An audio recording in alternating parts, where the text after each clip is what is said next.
Ladies and gentlemen, welcome to a special edition of the Money Mondays podcast, where we cover 3 core topics: how to make money, how to invest money, how to give it away to charity.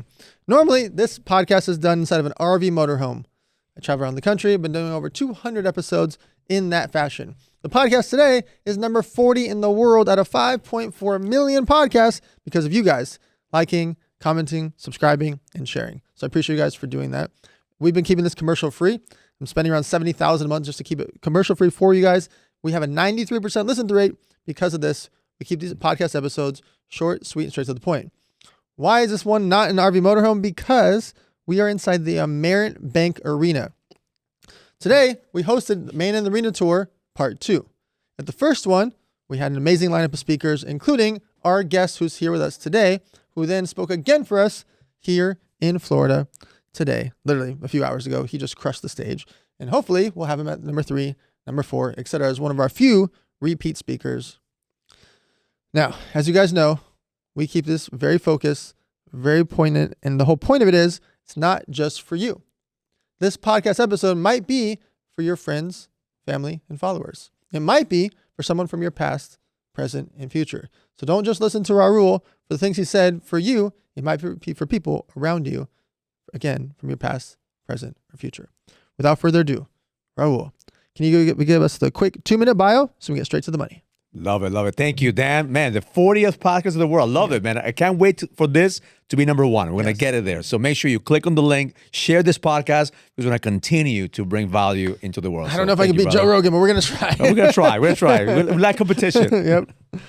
So my name is Raul Villacis. I built a brand called The Edge. It's a man empowerment movement. I work with men who somewhere in their lives have lost their edge, because that happened to me. I built a real estate company. I made millions of dollars, and I went to depression. I started drinking every single day, and I knew that I had to find some help. So I spent $500,000 in my personal development to find my edge back. So when I did that, I went to do a seminar to raise capital for real estate, because my background is in real estate. But guess what? Everybody wanted to talk about. How did you break through depression? How did you find your edge back? So I had all these asset managers, all these investors, pick my brains about how to find your edge. And from there, I built a brand called The Edge, helping men find their edge back. All right, so on the make money side, why do you think that most men are not good at making money? I think a lot of us, we're very good at making money, but we suck at keeping the money. Nice. Because I speak to guys all the time, make millions of dollars. But Raul, how do I keep the money? So my mentor, when I started in real estate, gave me this book. He said, Raul, read this book. It's going to make you a millionaire, okay? This book, hands down, we read it from the first page to the last page, you're going to make millions of dollars. That book was the White Pages. If some of you guys don't know what the White Pages is, you're probably too young. It's where you have all the numbers, phone numbers, names of every person who lives in your city. Yep. Because he says, start calling, cold calling. So I was selling real estate, cold calling. So he was right. 2 years into real estate, I made millions of dollars, cold calling. But I didn't know how to keep the money. So the second book I read was Rich Dad Poor Dad. Nice. And that's when he said, make the money, invest it, and buy real estate. So I bought my first property. I flipped it. I made $100,000. I thought I was rich. Yeah, for sure. So I did what most men will do when they make some money. Go to the Spend more. dealership and get a BMW, exactly, right? spend it. And of course, I didn't finish reading the book. I was only halfway through. I came back, finished the book, and I said, the worst thing you could do is buy a car. Sure. So I went back to the dealership. I said, man, I'm sorry, I made a mistake. Can I just get my deposit back? They said, well, we are BMW. We pride ourselves in customer service. Here's your money back. And I went and I bought another real estate property. Ooh, and that's what we continue to do. Buy real estate, flip, hold, and eventually that's what we made millions of dollars. So on the investing side, what do you think holds people back? What are they so scared of about investing into real estate, stock market, cryptocurrency, angel investing? There's so many options. What do you think holds people back from making that first investment? It's fear. Fear holds everybody back from doing something that they know deep in their heart that they should do. We all know that we should invest, we should save money, but the fear. And when I look back and I teach my son this, like he's 19 years old. I said, if you broke in your 20s, and if like that's fine, as long as you take risks. You gotta take risks. I see these young kids, they're just waiting for the new opportunity. Everybody wants to have a safe risk. There is no risk is risk. The way I look at it is like at the end of the day, if you are a producer, if you make money, take the risks, but at the same time, don't take a risk that you're not going to come back from. I made that mistake. So that's why I'm speaking from experience. I put everything on real estate. I thought I was the man. I got a letter from my accountant when I was 30 years old. I said, Raul, you're a multimillionaire. Congratulations, you made it. And then a year later, I was foreclosing on my property because the market crashed. Right. So because I thought I did everything right, but it was the wrong timing. So that fear of losing is what holds people back. Those stories, they hear it, like, I don't want to be like Raul. Or I don't want to be like this guy. So that holds them back. So there's so many different options to invest into. You've chosen the real estate path. But within real estate, there's Airbnbs, fix and flips, multifamily, commercial, storage, RV parks, mobile homes. So many options in the real estate space. How can someone study and try to figure out what part of real estate they should dive into? Again, like I'm teaching my son right now. He just bought with me his first multifamily. Cash flow properties. I know you probably hear this all the time, but multifamily is the safest investment in a way because you depend on tenants to pay the rent. So for me, I always look at a property that if it's cash flowing, I could maintain it through the recession, through the depression. People are still gonna need to live in a property. So the mistake that I did when I lost millions of dollars because I started developing properties. I had my cash flowing properties that were paying the bills, but then I got too greedy and I started building properties, commercial, and I got out of my lane. If I would have stick to multifamily, it wouldn't have happened. All right, so what about the charity side? Why do you think it is important for a household, let's just go with fathers in particular, why do you think it's important for them to have some type of charity component for their wives, children's, parents, friends, community, and employees to see them doing some philanthropy? The most important thing that I teach my kids is the value of money. I teach them that money is not meant for you just to keep. Money is meant to circulate. That's why it's called currency. The value of money is necessary for them to learn early age. So my son, when he was 8, 9 years old, he came to me, Dad, my friends are having allowances. Should I not have an allowance? How much is my allowance? Interesting. So what are you talking about? I'm allowing you to live in my house. Right. All right. That's your allowance. I'm allowing you to eat my food. Yep. Right. So I said, but if you're talking about making money, I could help you through a transaction. Yep. Bring value. So my kids I've never given them allowances. They always brought something to the table. What are you gonna do in order for you to earn money? But we also taught them you also have to give back. So every holidays, what we do is we could do around our properties. We look for the tenants who don't they're not doing so well. We look for other neighborhoods and we go for a run. Thanksgiving, that's one of the most fun times for us to actually give back to the community, giving gifts. And then once you learn what they want, we also go back in Christmas and we give the kids gifts. And we were doing that since they were 9, 10 years old. And they remember that from all the holidays. That's the magic moments. Like that, with that kid, when we give them that bicycle, when we give them that scooter, like it lit up. They actually love doing that as opposed to just receiving presents. So I think part of as a family, it's so important for you to teach your kids that money is not just meant for you to keep. Money is supposed to circulate. You have to give back. What about as a business owner or a brand? Why do you think it's an important component to have some type of charity or philanthropy tied into a brand, or just for the employees, the clients, the vendors, the customers to see you as a leader of this company have some type of charity component? At the end of the day, every entrepreneur is focused on making money. But if that's all you want to do, you're going to have a short-term life. The biggest opportunities that I've had to be in rooms, actually, my first event, I was in a fundraiser, and there was a movie producer. I don't know if you know the author Eckhart Tolle of the book The Power of Now. Yeah. I've never heard of him before, so for me everything was brand new. But they were raising capital to raise money for for the movie. So the guy comes out of the stage, having this conversation, and he tells me, "So what do you do?" I said, "I want to raise the company, but I'm putting on a seminar.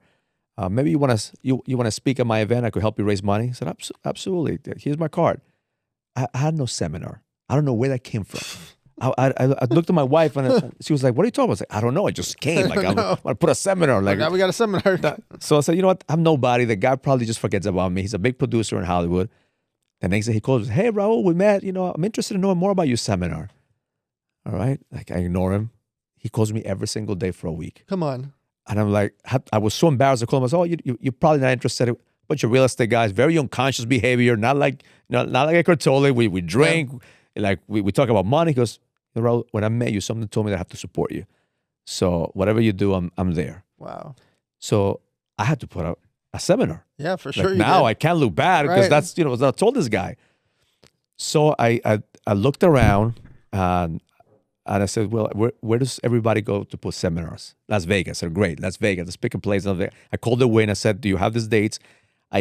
Looking back now, I was constantly trying to sabotage my first events. I picked 2 weeks before Christmas. Oh boy. They actually had it available. Called that guy back, says, "Hey, these are the dates." He goes, "I'm in. Yeah. I'm in." Fuck. So now I have to come December through. 15th. Here we come. So now I have to get speakers because I've never spoken before. Sure. So guess who I call? Who was my first speaker, do you think? Now knowing me in this arena, who do you think I called first to be a speaker in that hoping event? it was Garrett J. White. Garrett J. White. Really?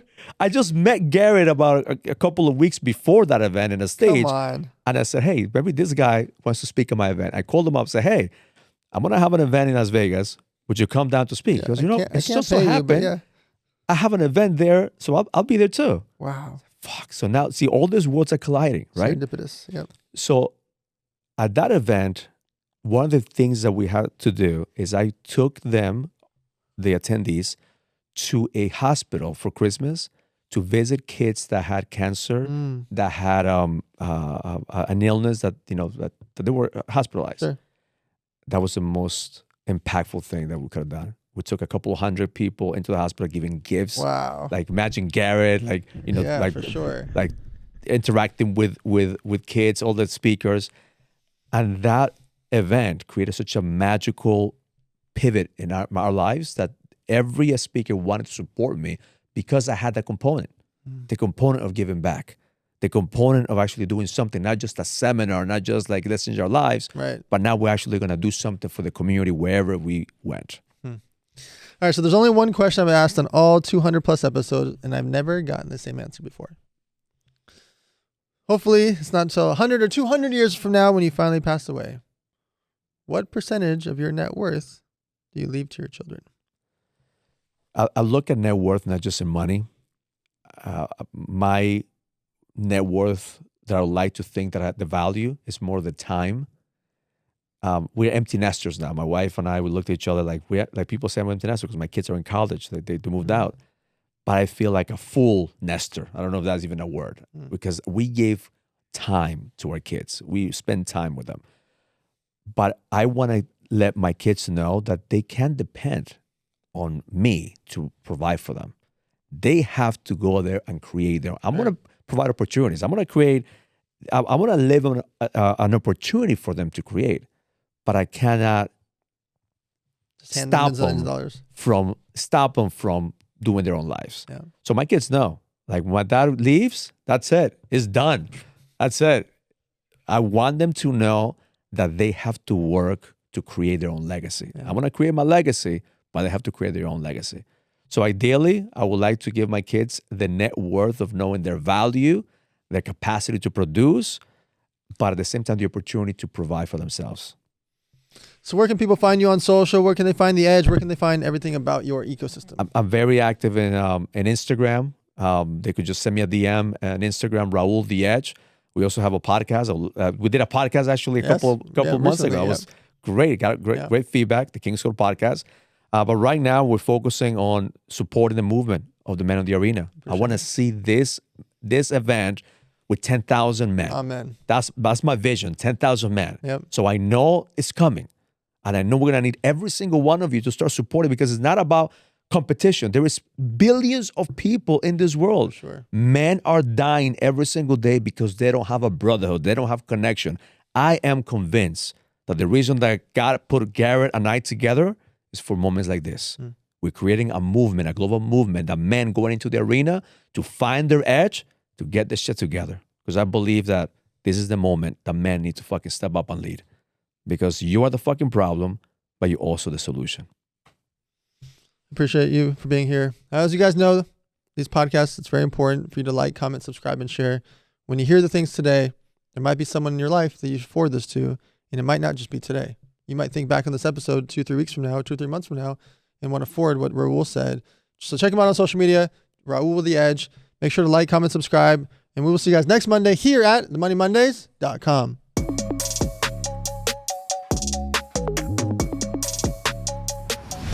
Ladies and gentlemen, welcome to a very special edition of the Money Mondays podcast, where we cover 3 core topics: how to make money, how to invest money, how to give it away to charity. Normally, I do this podcast inside of an RV motorhome that I travel around the country in. And normally, I only have one guest at a time. But tonight, we are inside of an arena, a Merritt Bank Arena. We just finished the Man in the Arena tour. We had Tim Story, Trent Shelton, David Goggins, so many amazing speakers. This is the event I do with Garrett J. White. This was the second time we've thrown it. First time Salt Lake City. This time out here at the Merritt Bank Arena in Florida. So, as you guys know, these podcasts are typically around 30 to 35 minutes because the average workout is 35 minutes. The average commute to work is around 40 minutes. So we keep these episodes to around 35 minutes for your listening pleasure. Without further ado, can I get both of the guests to give a quick 2-minute bio so we get straight to the money? Right on. Well, thank you. Appreciate you letting me come on here. My name's Aaron Chapman. I am an author. I'm into the real estate finance game. Been doing that since 1997. Also a grandfather, which is an interesting environment to be in. Husband and now author, published author. And I'm excited to come on the show and talk about business, talk about the book, and also introduce my brother, Eric Chapman, who illustrated this piece of art. Yeah, thank Brother, you. tell us. Yeah, my name's Eric J. Chapman, and father, husband, illustrator, now book illustrator. I'm a fine art oil painter is more what I do, but this opportunity came to me, and it's been an amazing experience to do so. Tell us. You sound busy. You got a lot of things going on in your world. Why decide to write a book? I was at an event, much like what we had here, and Robert Allen spoke. Well, we all know who this man is, a powerhouse in real estate, author, one of the New York Times bestsellers way back when you couldn't manipulate it, right? Mm-hmm. And he was speaking not on real estate like he normally did. He was talking about books and how to write a book. Well, I had published other books, but everything he said you shouldn't do, I did on the other books. Mm. So I cornered him and said, okay, I'm going to need your help. I'm going to pull these back from the publisher. I'm going to finish them. He's like, no, you're not. And the longer we talked, he goes, you're going to write another book. From scratch. From scratch. I'm like, I don't want to write another book. I've already written a damn book. I've already got 800 pages that I need to correct. No way.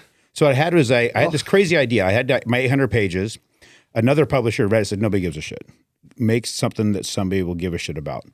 Now, I was on a call with one of my with my brother-in-law, and he said, hey, you should actually break up your chapters into individual little books. So I published those, kind of like the dime novels of the 1800s. They were kind of cool. Mm-hmm. But Robert, when he described what I did it wrong, and I asked him to fix. He wouldn't let me fix. I said, okay, then so what's this book going to be about? Because you tell me. Well, I'm not the one wanting to write it. So then we got talking more, and then we hit something. And he said, I'll help you with the outline, but you go from there. So after we did the outline, I just started writing, and it started to just flow, and in 5 months it was done. And I would send him a chapter at a time, and he had said, this is perfect, keep going. I'm like, what do you mean perfect? You're Robert Allen. You're the most critical sumbitch I've ever met in my life. When he sees a book that's crap, he'll tell you, this is crap, he'll throw it. Right. He goes, perfect, go, hit another one, hit another one, then we're 13 chapters in. He says, you need to illustrate this book. I'm like, how am I going to illustrate this book? Who do I get for an illustrator? Do you have an illustrator? He goes, no, I've never illustrated in my books. I'm like, okay, so what do you think I do? He says, call an artist. I'm like, I only knew one. So I called Eric up, said, do you illustrate books? He's like, no, I don't illustrate books. But yeah, illustration was, I did one book before. I mostly do, oil paintings for people's homes and whatnot, portraiture and landscapes and all that. But I kind of didn't like the process when I did it the first time. It was all right. But after I kind of got Aaron's vision of what was going on, it really intrigued me. This was going to be a different approach than anything I'd ever done. And how could I say no to that, right? I love a new experience. So on the painting side of life, some people paint for money. Some people paint for passion. Some people paint for their livelihood and to pay the rent. Some people paint and make extravagant prices, and some people make it for $50 and $500 or $1,000. How do you decide as a painter what to charge for your work when it's typically up to the value that either you perceive or your customer perceives? For me, I charge based off of size and medium. And there's a certain element where, over time, I've kind of developed an idea of how long something's going to take, how much effort is going to be involved in there. But so as to not feel like someone's getting, like if you had 2 paintings the same exact size, same exact medium, and one costs more than the other, clients, they scratch their head about that. So I try to keep it that way, just based off of that. And it also started out to be a lot cheaper endeavor. I mean, we were going with 14 paintings. It was actually 13 paintings, 13. just because of 13 chapters. And then after he read Robert's foreword, because after Robert finished the book, he wrote a foreword that was unbelievable. I still can't believe that a man like that would write a foreword like this. Wait, he wrote the foreword? Robert wrote the foreword. Yeah. Dolph DeRoos wrote my afterword. He's illustrated the book.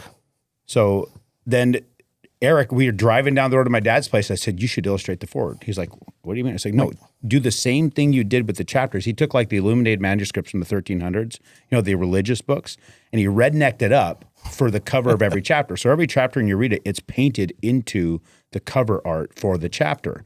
Well, then I wanted the book to look like something you'd pull off the Vatican wall, an old beat up leather-bound book. And I said, you should actually illustrate the foreword too. So after reading the foreword, he painted what his mind had for the foreword.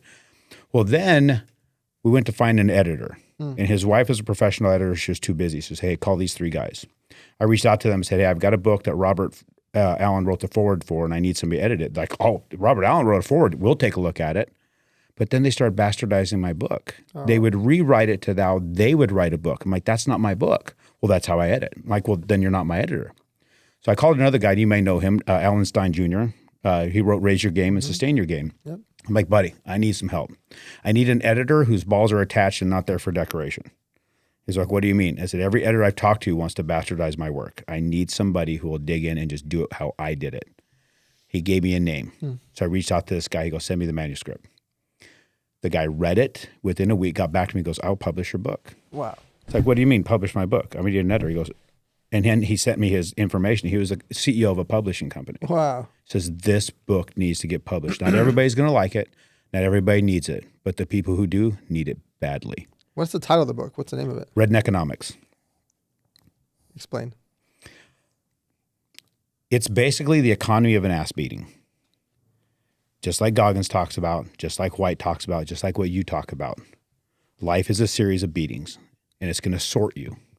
You're either going to step up and take the beating and get what it's going to give you, and then plan the next beating you're willing to take to achieve what you want to get, or you're going to let it just push you down into the ground and you're going to fade into nothing.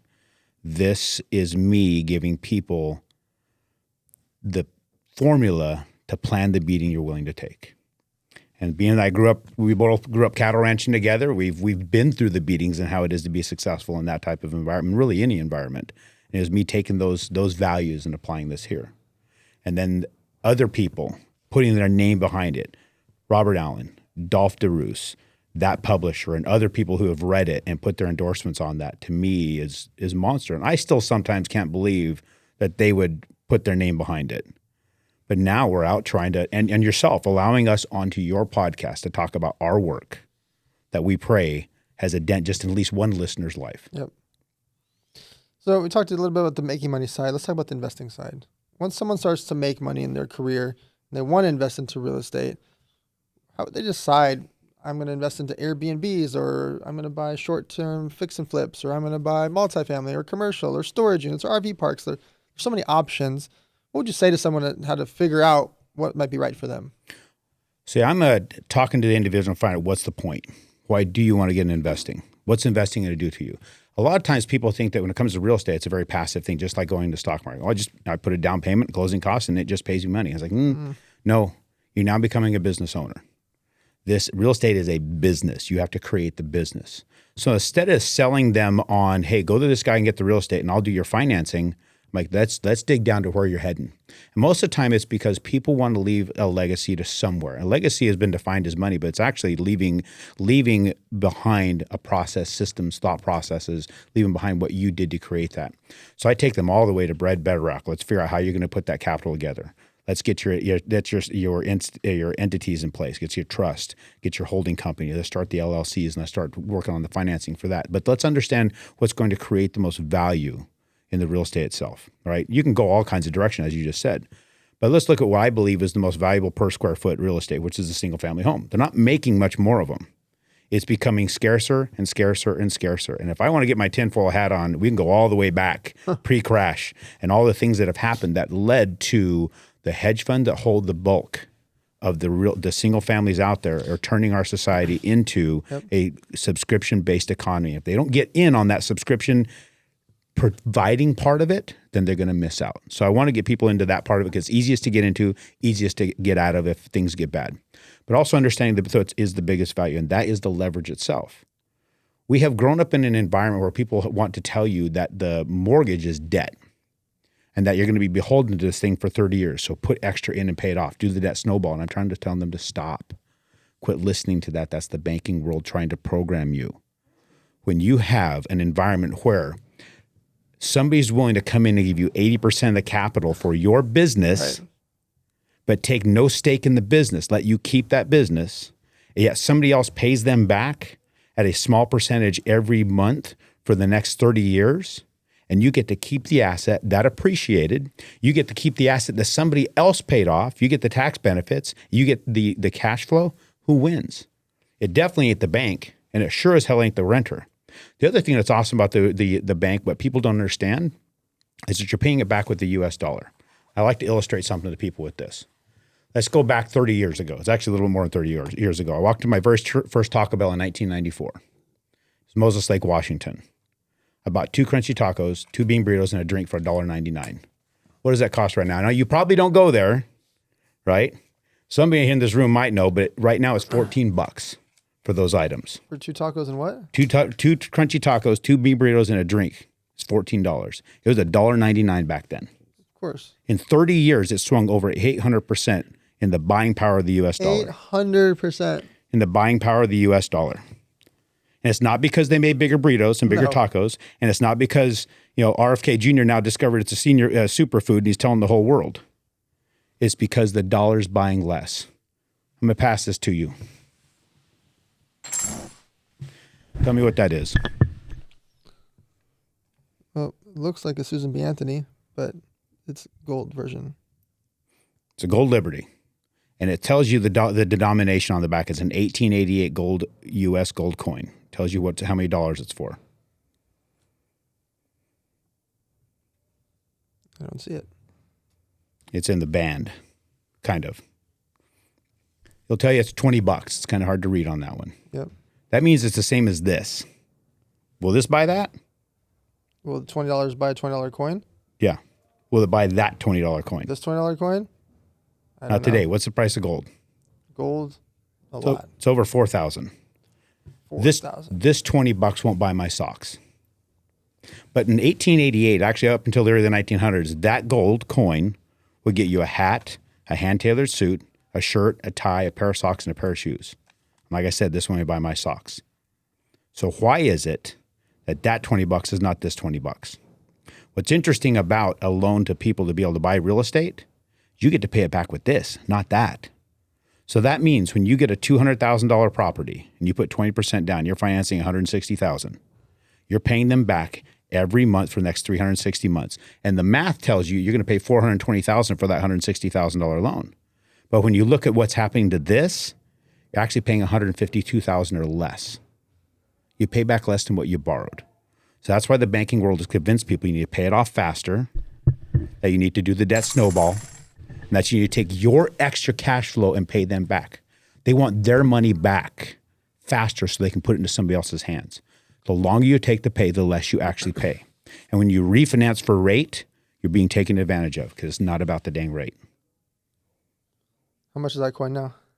That coin right now is about $4,700 to $5,000. That coin? That coin. That's a lot more than $20. A lot more than $20. Because this is backed by nothing. Absolutely nothing. If you look at what's happening in the world today, you look back at interest rates, people keep wanting to know, the rates are going to go down, the rates are going to go down, the rates are going to go down. They're not going to go down unless we start doing quantitative easing again. That was it was announced for the first time at the end of November of 2008. We all know what happened in 2008. And that from that point on, November 25th of 2008, all the way up until the end of 2021, there was a lot of capital that was printed, shoved into the economy to keep our rates down. What's interesting about that date, if you look back after we had quantitative tightening where we went down, the rates spiked up in 2022. Every time we've hit the level in the mortgage-backed securities that was set up that day in 2008, every time we hit, we bounced off it, bounced off it, bounced off it. We're presently right now at the lowest rates that we should have unless moved upon by more quantitative easing by the federal government. And I think they're going to do it to crash the U.S. dollar to get us into a digital currency. All right. On the charity side of things, talking about making money, investing money, but giving it away. Why do you think it's important for a family household to have some type of charity component, whether it's financially, emotionally, or taking the kids out, taking the parents out, taking the friends and neighbors out to an actual, give back, feed the homeless, clean up the beach, go to a senior citizen home? Well, one, it's commanded. It's biblical. So money is a resource. I look at it just like a river. As it's flowing, all the big cities started growing up around rivers, correct? But then when it gets dammed up, what ends up happening? When it pulls up, it becomes corrosive, right? It will eat things. It will kill things. It needs to move. And it doesn't just need to move for the purpose of you, because then you become a corrosive person if it's just for you. It needs to go to something bigger. And we need to build up that charity. I think that if we as humans became more charitable, we wouldn't have a lot of the problems we have in the world today, right? And I think that as far as the charities are concerned, it gets us out of ourselves, gets us to become aware of more things around us than what's in our own heart, and we don't become corrosive people. Yeah, if communities don't give to communities, who will? Families don't give, then you've left it to the government to do it, and that's not helping anybody. Well, they use that for slavery. People giving it to people is to elevate, become more. I think we become more by giving. What's interesting about that is the more I let it flow in the source of giving, and I don't worry about that source of where it's coming from, more just seems to come. I've never had to worry where the core capital is coming from when I'm giving it. When I have to worry about it is when I'm keeping it. So there's only one question that I ask every single time on every single episode. It's been 200 something, 240, I think, episodes, and I've never gotten the same answer before, and I'm definitely not going to get the same answer tonight. 50 years from now, 100 years from now, when it's time for you to finally pass away, what percentage of your net worth do you end up leaving to your children or your grandchildren? Well, at that time, it'll be 100% of the net worth that's left, whatever it is. The intent I have right now with the family trust and with the holding companies and the LLCs and every single member of my family is living in a house that's owned by the trust. They pay the trust, and my children are all beneficiaries of that trust. I will use up all the cash capital that I have available to me, but the life insurance policies and all the things go to them. What legacy I leave to them is what to do with it. I'm not leaving them capital, because the money never really leaves the trust. It's how do they perpetuate it? How do they ensure that the next generation has something as well, and the generation after that? There's certain rules in place that they all have to abide by to be able to sit on the board of the trust to decide what the money is done with, or what's done with the money. If they don't meet those obligations, they don't get to vote, but they don't get to take it out either. They get to perpetuate it. And that's the job. That's the goal, is to make sure that the next 5, 6, 7, 8 generations are still perpetuating that. And it's not for the sake of the family name or Aaron Chapman, right? I'm the first in my family to have ever created this and start perpetuating. I'm teaching that to my clients. I'm showing that to every single one of the client. I'm creating a software to help them to track it and manage it. So if something happens to them, their family can log in and see it. I love that. It's not paperwork locked up in a safe. It's not looking for keywords in a Google Drive. It's literally built in a way that they can click and see everything, and they can access every point, and they know exactly where it was drawn to. Because I'm tired of seeing generations being left behind. Yep. I watch my grandkids. I got 3 little grandkids, and when they walk up, I see them and they don't have a chance. And unfortunately, their parents have not been given a chance. It's up to me to create the chance for both. And so the legacy that I am leaving is the knowledge of what to do. What they do with it is up to them. What do you think? I'm an artist. I'm supposed to be starving, right? Isn't that how it goes? Well, eventually your paintings may be worth hundreds of thousands of dollars. Yeah, it's possible. Anything's possible. But what if 50 years from now, you've sold 100 paintings and they're tens of thousands, 50,000, 100,000 each, and you've actually have amassed wealth from this passion project that you had on the side, and becomes something that builds fortune. Mostly bought by the Fleyshman family. Yeah, there we go. I'm not sure. I'll be honest. It's not something I've actually even thought about. You see, in my family, whenever somebody died, there was a big fight. We're talking about when a grandparent on both sides of our family. Yeah, and it was a they mess. picked through the rubble.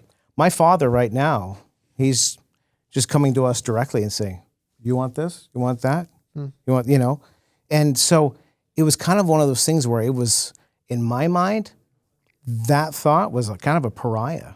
And maybe I haven't addressed it because of that. Because I saw my own family get broken up by it. Yep. Yeah, it was interesting to watch on both sides. My father's side and my mother's side. What's interesting, they have lost contact with their siblings over that kind of stuff. Yep. Fragmented. Absolutely. I hear the stories all the time. Oh yeah. My dad's trying to keep it all together. My dad has more money now than he's ever had in his entire life. He's 79. 78. 78. He's turning 79 here real soon. He has more money he's ever had in his life, and we finally got him to put together a trust and put it all together for my siblings. I did not want to be part of it. I helped him put it together. I helped him collect what he needed to get and get all the stuff in place, but made sure that I was not written into it. It's written into it for my siblings. And if he were to write me, if I wasn't included, I wouldn't care because I don't want to fight my siblings. Yeah. We're not going to perpetuate that. Yeah, I'm not trying to cut you off. I guess I'm fighting. No, that's okay. No. But it's something that I see my siblings struggle. I see them fight through things. I've been blessed monetarily to not have to fight those, but I still fight. I mean, let's just be honest. That's where we're here for, because of the battles and the hell and the destruction it is that you're out slaying the dragons all the time. And sometimes you can't even come home and take off your armor because you need to keep it on there too. Sure. And it gets exhausting. But resources I have, resources I can use, I'm not going to take from others. And that's one of these things I think is probably one of my Achilles heels, but also my greatest strengths is I take from no one. I'll go earn everything that I get, and I'll make sure that whatever it is I do, people benefit from. But it's also something that is also Achilles heel because I ask from nobody.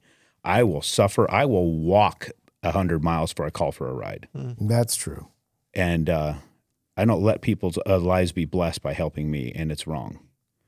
Damn it, I'll go bless other people's lives, but I'll go walk 100 miles to carry them the 100 miles that they would have walked if I have to. All right, so where can people find the book, find you guys on social? Tell us everything. So you can go to aaronchapman.com. It's probably the easiest place to find me. The book itself will be getting sold on quitjerkingoff.com. It's also going to be on Amazon. It's going to be on Barnes & Noble. It's going to be on all the other places like that. SGOC_Aaron is where you'll be able to find me on Instagram. That's me. How about Eric? My Instagram handle is at Eric J. Chapman Art. I know it's long, ERIC. And then I have a website, ejc-art.com. I will have a piece in a group show over at the Brennan Gallery in Scottsdale come December. That's for the month of December. It's their 12 by 12 show. So if you're in Scottsdale, December, I believe the 11th is the the reception for that. All the pieces are for sale, of course. And last year, my piece sold before the show even started. So to another artist, which is amazing. Yeah. One of the guys that this guy has been looking up to for decades. Yeah. Bought his piece, which is complete. He has quite a collection. I was very flattered. It was amazing for me to walk in and see that whole situation. I'll just tell you about this thing here. It's not going to get released till July 13th of this next year, actually my dad's birthday. But this piece here, this book, I have an enormous amount of capital tied up in this book. And he gave me there was 61 illustrations in there. And too. he gave me an enormous discount even at $47,000. So when a person buys this for $28, you're getting $47,000 worth of artwork to hold in your hand, which is, to me, an amazing bargain just in that, even if you don't like the words. And then, quite frankly, I even tell you right in the first paragraph, throw the sumbitch away if you can't stand it. But somebody's going to read it and somebody's going to get something. But I will say, everyone that's looked at that book, especially if we've been at this event, oh my gosh, nothing but positive. Everybody that has, their thumb through it, read through it, check it out. The feedback has been incredible. Well, and we're extremely appreciative to be here, by the way. And as far as the time, I'm not sure how we're at on our 35 minutes, but I do need to share. I didn't let my parents read the manuscript. I intentionally didn't want to read the manuscript. My mother has a lot of influence on me. I mean, she's 73 years old. I'm a 51-year-old man. She'll still chase my ass around the house with a chancla. You know, I have a Hispanic mother. I finally let her read the book after it was in print. And she asked me when it was getting close to getting in print, she goes, could you read this to the Savior? I said, he's already read it 5 times, Mom. I don't know what to tell you.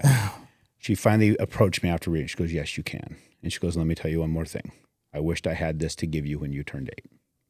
Now, she read it 5 times. She called me the other morning, actually the morning before I came here, before you guys invited me out here. I'm working out. My phone rings. It's my mom at 6 o'clock in the morning. She goes, can we talk about your book? I'm like, oh, she finally found something. She's going to bust my chops over something here. And she goes, I just finished your book for the 5th time, which blew my mind. I asked her, how many books have you read 5 times? And she said, only scripture. She's read thousands of books, but never anything else 5 times. And she sent me a picture of the last page where she wrote in it. She goes, on that 5th time, she goes, I finally have decided I finally found the strength to forgive myself for the failings as a mother. Now, I don't remember a whole lot of failings. I remember a lot of volatility in our life. My mom's a very passionate woman. But for my own mother to be able to do that. Then I looked at the picture of what she read, what she sent me. As I read the page where she highlighted, above where she started highlighting, it says in there, if you've gotten this far, you're only 20% done. You got 4 more reads. I don't know why I wrote that when I wrote it, but now I know it is for my own mother. So and let me tell you something. There's something special about being able to create something that does something for the most important woman in your life that raised you. Yeah. Now, aside from my wife, there is nobody more important to me than my mother, and it changed her, and it gave her some strength that she couldn't find somewhere else. And if that's all I got out of this book, then it's worth every dang cent I put in it. All right, guys, you know what to do. I want you guys to check them out across social media platforms. Check out the book, check out their websites, check out the art. When you hear episodes like this, and not just about yourself, there might be people in your past, present, and future that should be hearing these things, hearing from guys like this that have built businesses, gone after their passions, writing books that change their lives and open up people's eyes to different things and aspects. And too often, we just think about ourselves. We have to be able to talk about money. We have to be able to talk about business. We have to talk about these things that go on in our world because it's part of our daily life. Money is not the root of all evil. It helps pay for your family, for hospital bills, for situations, for groceries, for electricity, and all the things that go on in your world. There's a very tiny subsection where the evil part comes in. The other 99.999% of money is used for good. It's used for a useful tool. And so we have to have these blunt discussions about it. So like, comment, subscribe. The whole reason we've been able to do this podcast, I spend $70,000 a month for the last 2.5 years to just keep it free. There's no ads here. There's no commercials here. I want you guys to listen through these short and focused episodes. So actually listen through the whole thing. We have a 93% listen through rate. So I want to keep it that way. It's always up to you guys. By sharing these podcasts, it truly helps us. Appreciate you guys. Check them out across social media. And we'll see you guys next Monday here on themoneymondays.com.